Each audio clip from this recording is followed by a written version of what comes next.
Hey guys, it's Dusty here, and today I just want to go over our trades that I took, and why I took them, and see what happened. So, last night over New York, or not New York session, London session, I was waiting for a possible test at 4,070 on US 500, and we did exactly get that. As you can see here, this is overnight price action. This isn't, you can't really see it on a SPY chart or SPX chart. But we did come and tested the supply zone, and we did get a rejection, and we started trailing back down. So as soon as the market opened, when market opened, I was looking at I still had our swings. We were down like about 20% at open, but I was seeing these wicks, and I was like, I'm not gonna cut them yet until we get a breakout above 4,045. And we pretty much didn't. We just kept trailing down, and then we had this little dump to the downside. And then around, let me check the exact time. Give me 1 second. At 7:04 a.m., I alerted SPX puts. So at 4:07, I said 39.85 SPX puts at $3 a con. And as you guys can see, this is a 7:04 candle, and this led to a really nice gain really quick. And I'll basically tell you guys why I started it.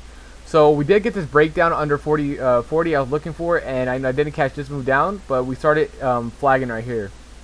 And then on this flag, people ask me, how do you know when to take the trade?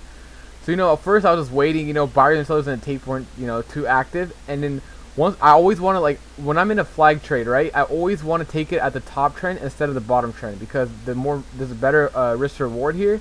And then as soon as you break over, you could take your contracts out for a stop loss. So personally, I was waiting, and we did get a lot of wicks on bottom trend here. We got about 5-6 tests down here right before 7 a.m. and then 7 a.m. hit. We got this candle upside, hourly change, usually hits.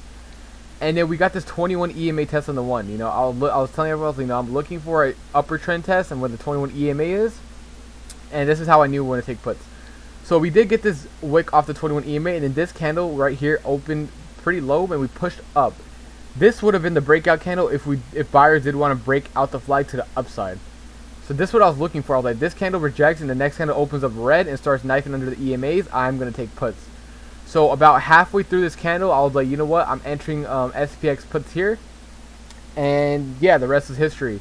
As you guys can see, followed by 3 really red candles. And these actually ran 150% in literally 3 minutes and like 40 seconds or something crazy. It was really nice. Really nice game, really quick. I was on voice chat, so a lot of people did get really good entries on it. And yeah, that was pretty much it. That's one of the plays I took. And then I didn't take the next play, but once again, as you guys can see, zoom out here a little bit, it's the exact same, breakdown flag, breakdown flag, same exact thing. We broke down. This would another like 150-200%, and then one more breakdown into lower day, which we had the current lower day in the morning. So flag, breakdown into another flag, into a breakdown and a recovery. So I did, and I'll also show you some losses, because I didn't post all the trades I took today. I was trading on my own for some time. I tried to take puts around this area. I got absolutely burnt. I really didn't wait for any confirmation on the breakdown. I just tried to play the EMAs and try to predict the knife. I highly don't suggest doing that. And I took a L there. And then we started chopping back up in this range, and I was actually on red on the day at this point. I went sizing too heavy, so this entire move down to downside, it basically got erased, because I broke my rules, and I was just trading without really any plan until we got this retest at 4,000 on SPX. I took puts here. I caught this downside move, which was really nice. Contract moved about 80%, so then I was back up over $1,000 on the day. So rest of the day, I was telling everyone, I was like, do not trade this. We are just chopping, and this is terrible price action, especially if you're playing SPX contracts. This is terrible. The only move, this move was good down here, but it's still not worth playing in my opinion, because it's so slow. Contracts get destroyed. You get wicked down on stop losses and all that stuff.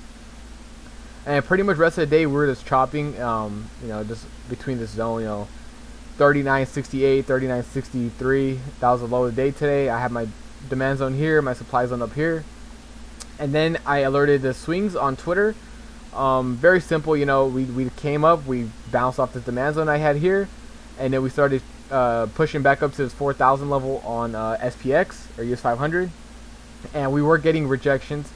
And let me see what at 12. Let me see exact time alerted. at 12:24, so around right here. So right here, you know, we did get the supply zone test, and we're breaking down under EMAs, and we were wicking, and then I got my personal entry right on this 12:23 candle, but by the time I learned it was 12:24. So everyone got a pretty decent entry here to a 235 a con for 1-day SPY contracts. We had this nice move down. We're up about, you know, 15%, and then we had this push back up at 3991. You know, we had 3 bear wicks in a row. We came back down and back into this near this demand zone where we did double bottom at the end of the day. But once again, a really nice play. You know, I love it when a swing trade turns into a day trade. I personally do have a few runners, but I got the move I was looking for. We came down, and we caught a nice 35% on this too on 1-day contracts. You know, really stress-free play, good way to end the day. And that's pretty much all the trades that I took. You know, I wouldn't recommend trading in between this. You know, there's a lot of chop today. Like look at these candles, absolute chop fest. If you look at the 5-minute,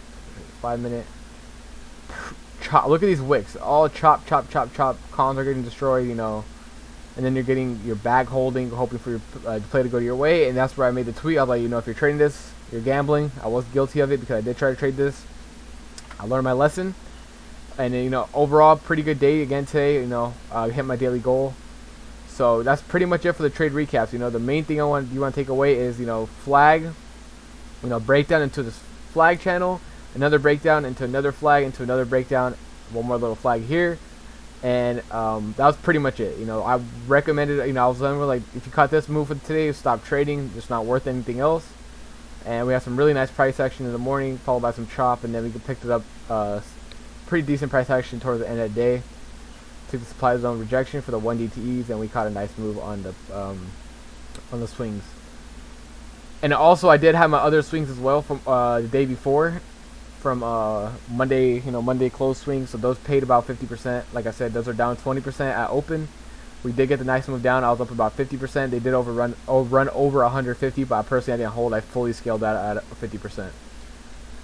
So yeah, overall, you know, really nice day to trade. You know, few rules broken where the over trading and, you know, trying to, you know, make more, quote unquote, whatnot. I should have just called it a day here, but you know, I did make it back, and then we had the swings that were really nice.